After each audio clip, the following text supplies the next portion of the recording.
Hi everyone, Carter Krishnaiyer here for Beyond the 90. Y'all might have noticed that on a Friday there was a World Cup draw in Washington, D.C. I have to be the first to admit I don't watch World Cup draws. I don't care about them. You have 6 months to pontificate about the groups after the World Cup draw. The only World Cup draws I've ever watched were in 2009 and 2013 for the 10 and 14 tournaments respectively, because I was invited to attend at ESPN's headquarters, world headquarters in Bristol, Connecticut.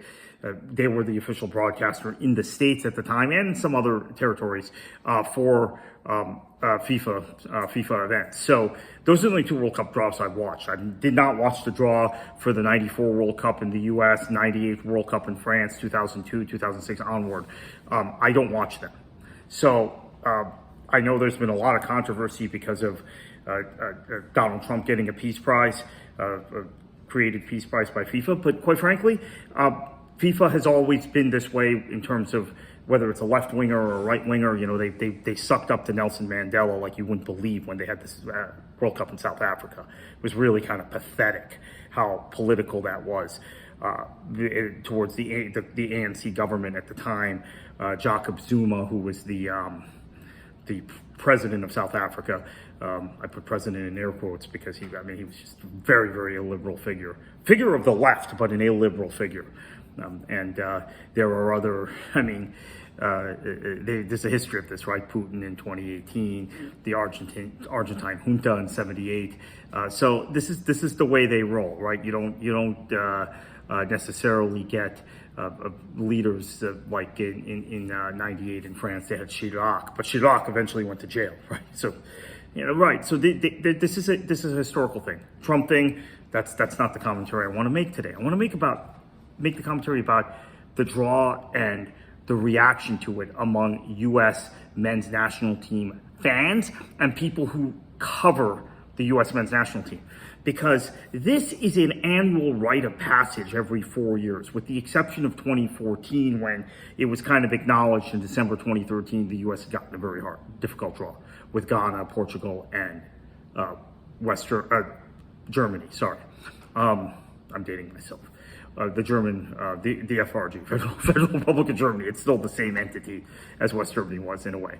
But going back to 1998, I still remember the reaction in 98 when we were drawn in a group with Iran, Germany, and what was then called Yugoslavia, but really was just Serbia and Montenegro. By that time, Croatia had broken off, Slovenia, Macedonia, what's now called North Macedonia, had broken off, and the Serb and Montenegrin part of Yugoslavia had served a long ban from international competitions because of Slobodan Milosevic and all of the, I don't want to relitigate the 90s and the Balkans, but if you're not aware of it, just kind of look up Milosevic, look up guys like Mladic and Karadzic, the war in Bosnia, and everything else, Kosovo, everything else going on, that went on in that period.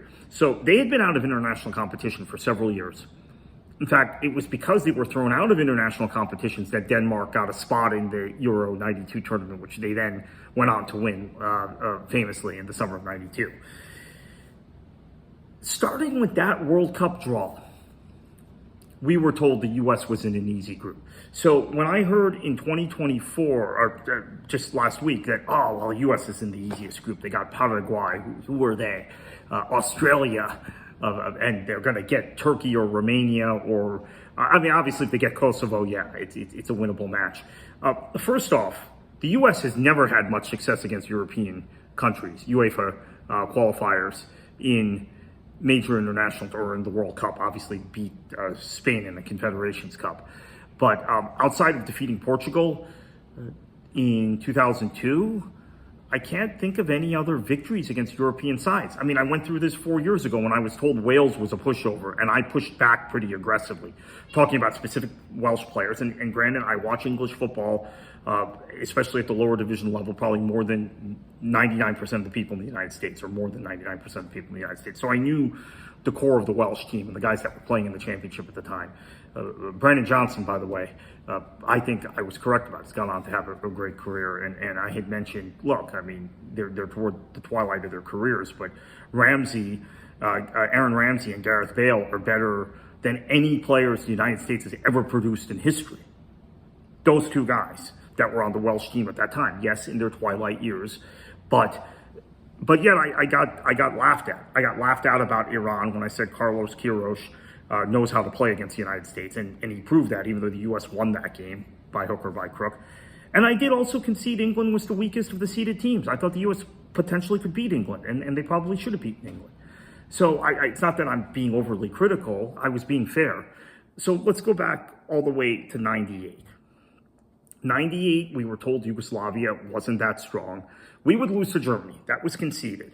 But then we win against Iran, 3 points. And then even if we drew Yugoslavia, we had the goal difference, we would advance, which is partly why Steve Sampson set up the way he did against Germany in that first game in 98, which was in this 3-6-1 formation, which was ultra defensive, where the two wing backs were all the way back. And you had effectively a double pivot. So you were defending with 7 most of the time. Double pivot of, I can't remember who started that game. Maybe Brian Masonoff and Chad Deering. Maybe those were the two. There was only one stanza of play in that match where we were on the front foot, which was actually coming from the wingback positions, Frankie Haydock in particular, right after halftime. French crowd got behind the U.S. for a few minutes there. 2002, I was told it was a very easy draw, and was laughed at when I said we could lose to Poland. Now, I did not expect to beat Portugal, and we won that match. But I was laughed at when I thought we would lose to Poland. Now, I was also wrong about South Korea. I said that they were potentially the worst host ever of a FIFA tournament, and that we could beat them. And we didn't beat them, and they ended up going to the semifinals, although you could argue that's where some of this FIFA nonsense started with officiating. Italy match, Spain match. They didn't get by Germany, right? They played Germany in the semifinals. Turkey played Brazil in the other semi, right? And then they didn't get by Turkey in the third place match. Turkey, right? We're told the U.S. is much better than Turkey. I don't know what that's based on, because if you look at the Turkish squad, Turkey still has to qualify, by the way, here in 2024. But if they do qualify, I just don't see the U.S. Maybe the U.S. can get a draw. I don't see the U.S. winning that match. Let's look at the Turkish squad. So then 2006, we were told the Czech Republic wasn't very good, even though, and you know, some of this I chalked up to ignorance at the time, because we didn't have as much access to European football on American television as we do now. But I remember being told the Czech Republic really wasn't that good. Ghana, who were they? They'd never qualified before, even though they had Michael Essien, who at that point had already become like a 50 million pound player, which is maybe it wasn't that expensive, but was one of the most expensive signings in European football history at the time when he signed with Chelsea the previous summer. And then we had Italy, who, right. Yeah, we even had people saying, and I love Casey Keller, saying he was the best goalkeeper in the group when Buffon was in the group and Petr Cech was in the group. I mean, yeah, I mean, so I chalked a lot of it up to ignorance. But it wasn't that, and we got smoked. We finished bottom of that group, if I remember correctly. Yeah, we had 1 point, which was actually interestingly against Italy, playing shorthanded for most of the match. And then 2010, oh my goodness, this is like the classic one, when we drew Slovenia, we drew Algeria, and we drew England. Now, again, much like 2022, I thought England was the weakest of the seeded teams, and thought we had a chance to beat them, and we probably should have beaten them. Great fourth-minute goal combination play between Emil Heskey, who I always felt was an underrated player, never got his fair due from the British press, going back to his time at Leicester City, and then Liverpool, Aston Villa. Great interplay between Heskey and Gerrard. And Heskey was in the team because Gerrard, Rooney, Michael Owen, I guess Owen was done by then, but those guys genuinely liked playing with him. So that's part of what you do when you select an international squad. You don't pick your 23 or now 26 best players. You pick the guys who fit the best. Heskey was probably never one of the 23 or 26, well, it was 23 in those days, 23 best English players, but he fit the best, and he was a team guy. So Heskey, Gerrard, great goal in the 4th minute. After that, we control the match. So much so Fabio Capello was pulling guys off in the first half. He's burning subs in the first half. Pulls James Milner off for Sean Wright-Phillips in minute 31 because Cherundolo was killing them. We didn't win the game. Draw. Then we play Slovenia, who I'd been told was like a joke. But they had come through European qualifying and they had beaten a Russian team in the playoffs that was far superior to anything the U.S. had. Russia was really good in that period from, I would say, 2008 to 2012. And them not qualifying for the 2010 World Cup, probably they missed their best shot. And that was under Goose Heating, actually. It was under a great manager. So I knew some of the Slovak players and looked at their side and said, look, they're going to give the U.S. a game. And they did. And they took a 2-0 lead. We came back. That was a draw. Algeria, same thing. We won in the dying moments, but I looked at that squad and said they've got a lot of players who've come through youth systems in France. They have a lot of younger players who I think are going to be pretty good.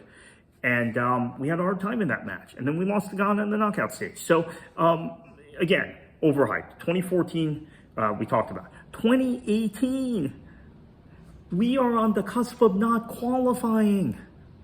And it was after the 4-0 win against Panama in Orlando when everybody got big heads and said, oh, it was all Jurgen Klinsmann's fault we were losing. Now that we have Bruce Arena, we're better than these hotshot European teams. And between the Friday night in Orlando, the Panama game, and the Tuesday night versus Trinidad and Tobago, I heard from so many people, particularly on social media, about how the U.S. would qualify for most UEFA groups and how I was overrating Wales and I was overrating Republic of Ireland and I was overrating Northern Ireland and I was overrating Switzerland and on and on and on. And how much better the U.S. were than these teams and that the reason we were struggling qualifying is because of Klinsmann. It was all Klinsmann's fault. You know, if we'd fired Klinsmann earlier, he didn't understand the American player and he was all that, we'll relitigate that another time. I'm not going to say I'm not going to relitigate the Klinsmann era because I am. But we're not going to do that today. It was all Klinsmann's fault, right? With Bruce Arena, we could win the World Cup. And then Cueva happened. Tuesday night, under Arena. Everyone shut up after that. But they had given me such a hard time. I still hear it now. Well, if we hadn't had Klinsmann, we would have qualified, and we would have been more competitive than Panama. We would have been more competitive than this one, that one. Probably. It's tough to be less competitive than Panama. Panama was in that World Cup, but it was great for Panama. They qualified, and they qualified ahead of the United States. Oh, and then I remember if we make the Intercontinental Playoff, there was no doubt we will beat Australia. That was another one, and I was like, okay, I don't think so. At that point, Australia had a good squad. And Australia, I believe, did get out of the group stage in that World Cup in 18. I do not think the U.S. would have won over 2 legs in Australia. Either they were going to finish in the top 3 in CONCACAF or they were not going to qualify. That was a good Aussie team, which this team is not. The team the U.S. is going to face next this coming summer. But they could still get a draw. They still have some quality players on the side, but they're not as good as that Australian team. Which I believe was actually managed by Ange Postecoglou, right, back in 2018. That was a big thing for Australians when they had their own homegrown coach. They were behind Ange, whose career in Europe seems to have gone off the rails, like everybody who manages Spurs, because they're Spursy, other than Pochettino, which, again, the USMNT have a superior coach. And they could do great things next year. But, fool me once, shame on me, fool me twice. I guess shame on me again, 2002, although I did say Poland I thought would be good, and they were not. The only points they got in the World Cup were against the U.S., were ripping us to pieces in that match. But then by 2006, I was thinking this was all kind of laughable, this whole hype train before the World Cup. And it was meant to try and sell people on the sport in this country. I now look back on that and realize what ESPN was doing and what some of the publications and soccer writers were doing. We had to appear more competitive than we were. But we embarrassed ourselves in 2006. 2010, I still think 2010 genuinely could have been very different if we hadn't had some of the injuries in the lead up to the World Cup we did. But Slovenia was as tough as I thought they'd be. Algeria was as tough as I thought they would be. England was as poor as I thought they would be. In fact, the U.S. was better than England in that World Cup. 14, no argument there. I mean, I think that was if you look at the group the U.S. was in, the way they had to play, who they had to play a really good Belgium team in the round. That was maybe the U.S.'s best World Cup, actually, even because 2002 was just kind of the circumstances. Playing Mexico instead of playing Belgium in the round of 16. Again, we're not relitigating the Klinsmann era today, and I know it sounds like I'm being very defensive of Klinsmann. I have my own critiques of Klinsmann. Some of you know that have known me for a while. I also have a lot of defenses of him, which the core USMNT fan doesn't want to hear. Boy, do they not want to hear it. Klinsmann is like, I mean, you'd think he was, yeah, I'm not even going to say it. And so now, 2026, we're told Paraguay is not very good. I don't believe that. I watched them in South American qualifying. I think they could give the U.S. a game. Turkey, I've already said, I think could beat the U.S. if they're the one who comes out of that group. Romania, not so sure. And the other two European countries, not so sure. But I think it'll be Turkey. Now, in one-off games in the playoffs, anything can happen. But if it's Turkey, I don't think the U.S. will beat them. I have that as 1 point or 0 points. I have Paraguay as 1 point or 0 points. Do they get 3 points against Australia to get out of the group? That's really the question. Maybe they probably do because they're at home. So they get 5 points or 4 points. Might lose to Turkey, might lose to Paraguay. But this is not the easy group that everyone seems to be touting that it is. 2022, like I said, I thought Wales was going to be much stronger than people said, and the U.S. struggled. They played well in the first half, but then really struggled in the second half of that match. Wales probably should have won.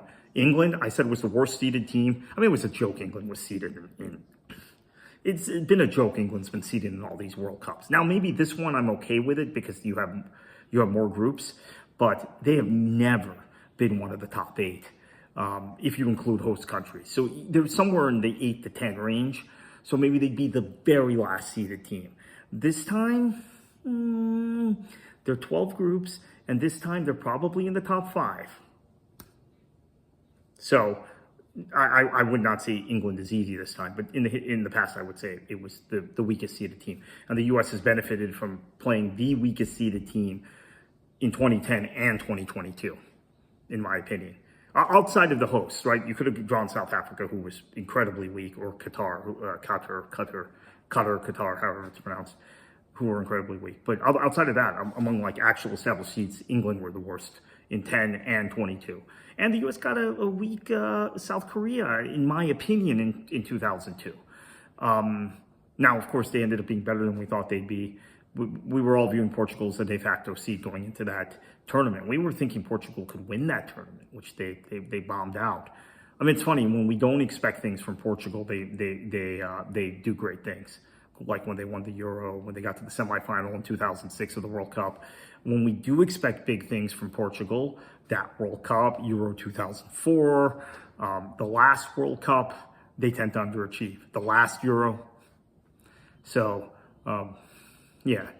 So the U.S. has been grouped with Portugal twice. World Cup 2014, Portugal definitely underachieved. After thinking in Euro 2012 they were the best team. I thought they were.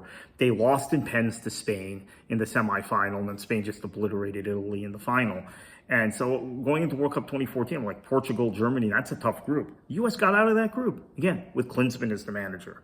Not relitigating the Klinsmann era today. And in fact, we are done for today. But yeah, maybe we will relitigate the Klinsmann era sometime in the future, because the U.S., the one genuine miracle in the recent history of U.S. soccer is that they got out of that group with Klinsmann as the manager. Would a Bruce Arena-led U.S. team gotten out of that group? I'm asking you. I genuinely don't think so.